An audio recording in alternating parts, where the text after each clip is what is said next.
છે reporting event. હવે reporting event એટલે શું છે? કોઈ પણ પ્રકારની ઘટના હોઈ શકે છે, કોઈ પણ પ્રકારનું કાર્ય હોઈ શકે છે જેને તમારે દર્શાવવાનું હોય છે. તો જ્યારે કોઈ પણ પ્રકારની ઘટના તમારે દર્શાવવાની હોય અથવા તો આપણે એને સાદી ભાષામાં એવું કહી શકીએ કે જે ડાયરેક્ટ ઇનડાયરેક્ટ સ્પીચના જે વાક્યો છે એવા વાક્યોનો એમાં ઉપયોગ કરવામાં આવે છે. અને એમાં કીવર્ડ્સ તરીકે આપણે એવું તો નો પ્રોપર કીવર્ડ્સ છે એવું તો કોઈ કહી ન શકીએ એમાં, પણ જે આપણે ઇનડાયરેક્ટ સ્પીચ ની અંદર જ્યારે ધેટ સાથે વાક્યને જોડવાનું હોય છે, if નો ઉપયોગ કરીએ છીએ, asked નો ઉપયોગ કરીએ છીએ, told નો ઉપયોગ થશે, said નો ઉપયોગ થાય છે, તો આવા બધા વાક્યોના આધાર ઉપરથી આપણે એને સમજવાનું છે કે આ જે વાક્ય છે એ કયા ફંક્શનને લાગુ પડે છે. આપણે અહીંયા એક એક્ઝામ્પલ લખેલું છે, the teacher told me that he would conduct the test. એટલે કે શિક્ષકે અમને કહ્યું હતું કે તે ટેસ્ટ લેવાના છે. તો જ્યારે પણ આવી રીતે કોઈ ધેટ સાથે વાક્ય આપેલું હોય, ટોલ્ડ આપેલું હોય અથવા તો બીજું કોઈ વાક્યમાં ભૂતકાળનો ઉપયોગ થયેલો હોય તો તમારે સમજવાનું કે આ કયો ફંક્શન છે? રિપોર્ટિંગ ઇવેન્ટ છે, કે જેમાં મોસ્ટ પ્રોબેબલી જે વાક્યો છે કે ભૂતકાળમાં વધુ હશે. કેવા હશે? કયા કાળમાં હશે? ભૂતકાળમાં વધુ હશે.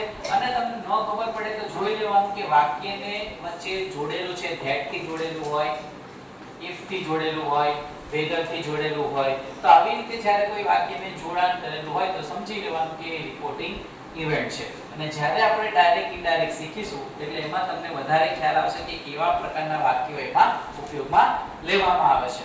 એના પછી આપણે નેક્સ્ટ જોઈશું ડિસ્ક્રાઇબિંગ પ્રોસેસ. સૌથી ઈઝીમાં ઈઝી, કોઈ જ વસ્તુ તમારે આમાં યાદ રાખવાની જરૂર નથી. જોઈ લેવાનું કે જે તે વાક્ય હશે એ વાક્યની શરૂઆત કોઈ પણ પ્રકારના ક્રિયાપદથી જ થાય છે. આમાં તમારે કોઈ જ પ્રકારના સર્વનામથી શરૂઆત ન થાય, કોઈ જ પ્રકારના વ્યક્તિનું, વસ્તુનું કોઈનું નામ આપેલું હોતું નથી. વાક્યની શરૂઆત હંમેશા ક્રિયાપદથી જ થાય છે. આમાં પ્રોસેસ એટલે શું? તો કે આપણે સાદી ભાષામાં કહીએ તો પદ્ધતિ. તમારે એવી જ રીતે યાદ રાખવાના છે કે તમારે એવું યાદ રાખવાની જરૂર નથી કે ડિસ્ક્રાઇબિંગ પ્રોસેસ છે તો એનો ઉપયોગ શું થાય છે. બરાબર છે? તમારે એટલું યાદ રાખવાનું કે પ્રોસેસ શબ્દ છે તો મને એ પ્રોસેસની ખબર પડે કે એનું ગુજરાતી પદ્ધતિ થાય છે.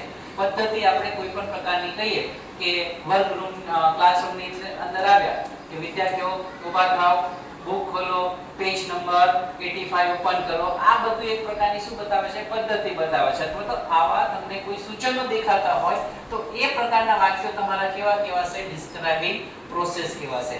એક્ઝામ્પલ આપેલું છે, open the door, switch on the light and find your gold ring. આ શું છે? એક પ્રકારની પદ્ધતિ છે. Remove the sticker and clean the glass with water. એટલે કે સ્ટીકર કાઢી નાખો અને તેને પાણીથી સાફ કરી નાખો. કોઈ આપણે જમવાનું બનાવતા હો, બરાબર છે, ચા બનાવતા હો, એની કોઈ પદ્ધતિ હોય તો એ પણ એમાં દર્શાવવામાં આવેલી હોય છે. ટેક અ બોલ, add 2 glass of water, add 1 spoon of sugar. Okay, like this. એટલે આવી રીતે એમાં શું આપેલા હોય છે? અલગ અલગ પ્રકારના વાક્યો અથવા તો પદ્ધતિ એમાં દર્શાવેલી હોય છે. એના પછી નેક્સ્ટ આવે છે એક્સપ્રેસિંગ એબિલિટી. એબિલિટી એટલે શું દર્શાવે છે? ક્ષમતા દર્શાવે છે. કાર્ય કરી પણ શકો છો, કાર્ય ન પણ કરી શકતા હોય એટલે એ શું દર્શાવે છે? એની ક્ષમતા દર્શાવે છે.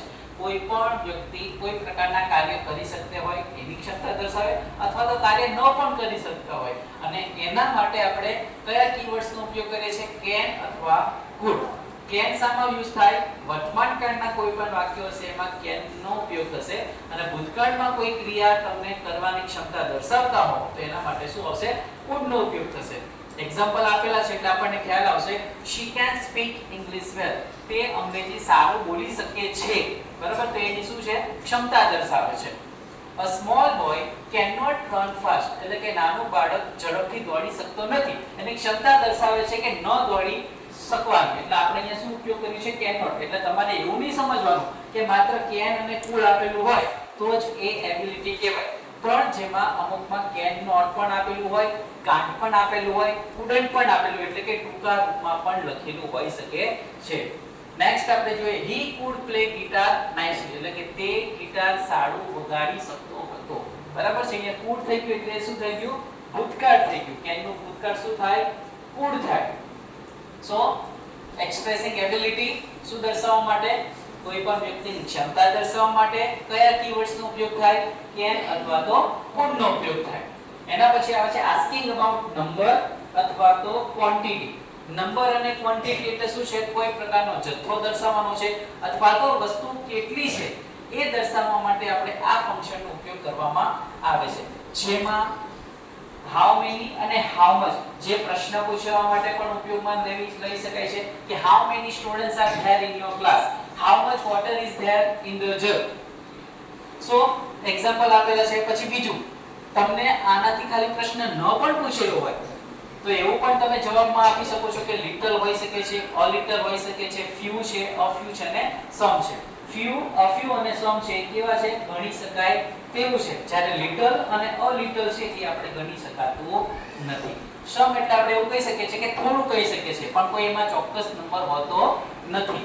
જ્યારે ફ્યુ અને અ ફ્યુ એટલે કેવું છે? થોડું ગણી શકાય તેવું હોય છે. અને લિટલ અને અ લિટલ જ્યારે કોઈ પણ પ્રકારનો દ્રવ્ય હોય, બરાબર છે, તો દ્રવ્ય વાળી વસ્તુ માટે હંમેશા શું વપરાય છે? લિટલ અને અ લિટલ નો ઉપયોગ થાય છે. એક્ઝામ્પલ છે કે how much water is there in the jug એટલે કે જગમાં કેટલું પાણી છે, બરાબર છે. તો તમે એવું કહેશો કે જગમાં અ ફ્યુ પાણી છે કે જગમાં થોડું, તો તમે એવું કહી શકો છો કે there is a little water, બરાબર છે, કારણ કે આપણે પાણી ગણી શકતા નથી. આપણે એવું કહી શકીએ there is a little water in the jug એટલે કે જગમાં થોડું પાણી છે.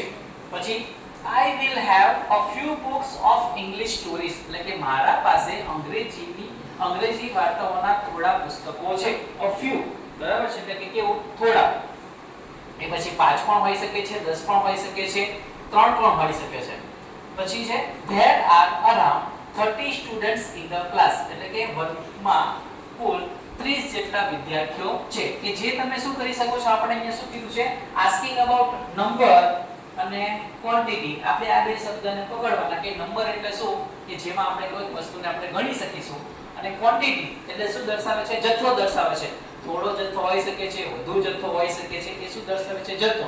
એટલે જ્યારે how many, how much, little, a little, few, a few, some આ પ્રકારના જ્યારે કીવર્ડ્સ જોવા મળે ત્યારે આપણે સમજવાનું કે આ શું છે? Asking about number or quantity. બરાબર છે. આ આજે આપણે આટલું રાખીશું.